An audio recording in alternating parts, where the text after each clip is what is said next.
Hi everybody, today we are doing lesson 3 of the mole and calculations series. We are doing mole calculations, some further practice. Our learning intention is to again explore the relationship between mass, moles and gram formula mass by just completing some different questions to practice. So our starter question is to complete the calculation below. Calculate the number of moles in 6.8 grams of magnesium chloride. So pause the video, try it yourself and then unpause and I will go through the answer with you. So magnesium chloride, if we do SVSDF, we end up with, I don't know where the C has went, but we end up with MgCl2. So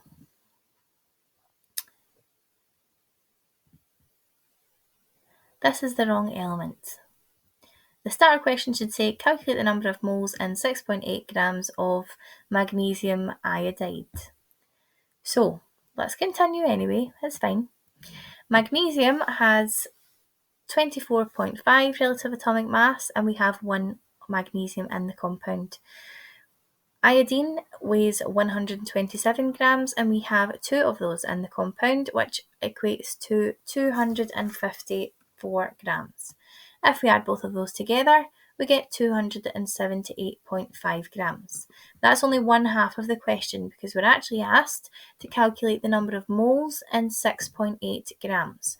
So from the triangle, number of moles equals mass divided by gram formula mass. The mass is 6.8. We just calculated the gram formula mass and it is 278.5. So we end up with a number of moles of 0.024. And that's quite a small number, so that makes sense for it to be a number of moles. If you see something like 40 moles or 100 moles coming out in your calculation, chances are you've probably done it wrong. So bear that in mind. So what we're just going to do today is we're going to take this little lesson as just a revision lesson. Let's make sure that everybody knows how to write formulas, how to calculate gram formula mass, and how to use the mole calculations for solids. So task 1, here are some questions for you to try. Again, I want you to pause the video, have a wee go at these questions in your jotter, and then unpause and check your answers. So first of all, we are calculating the moles of nitric acid. So that's HNO3, present in 94.5 grams. The answer to this is 1.5 moles. So use your triangle. You're calculating number of moles, so you're going to have mass over GFM, and it should come out at 1.5 moles. Second one, the mass of 0.2 moles, so we're looking at mass this time, of calcium nitrate.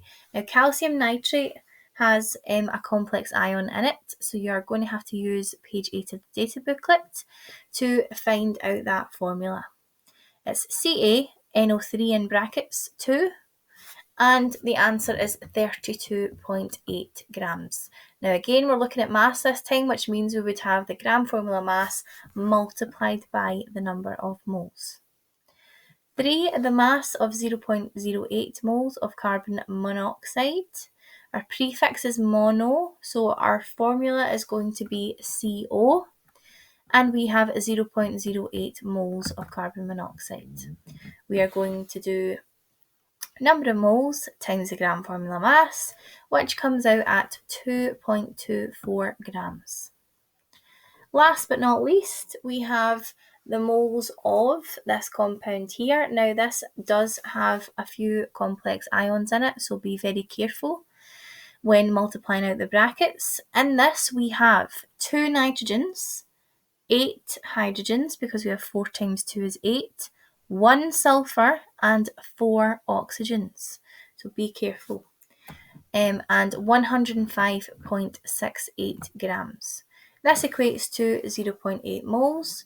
Remember, number of moles equals mass over formula mass. So we would have had 105.68 divided by whatever the gram formula mass for that compound is. Ammonium sulfate. Well done if you got all of those correct. You are becoming an absolute pro at doing solid triangles. Here we have another couple of questions. We have the mass of 0.3 moles of sodium carbonate and the moles of aluminium carbonate present in 115.2. So again, pause the video, unpause when you're ready, and we'll go through what the answer should look like. So for 7, we have Na2CO3, 0.3 moles. The mass is the number of moles times the gram formula mass, and that works out at 31.8 grams. The moles of aluminium carbonate present in 115.2. So we're going to have number of moles equals mass divided by formula mass, and that comes out at 0.5.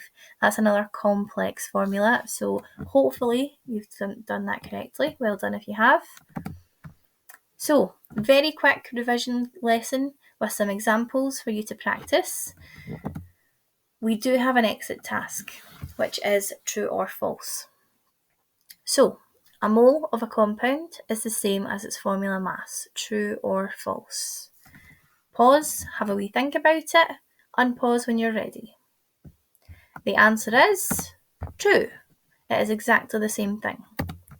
Next, gram formula mass is measured in kilograms per mole. Is that true or is that false? The answer is, of course, false. Okay, it's grams per mole, not kilograms. Moles is calculated using number of moles equals mass divided by GFM. Is that true or false? That is true.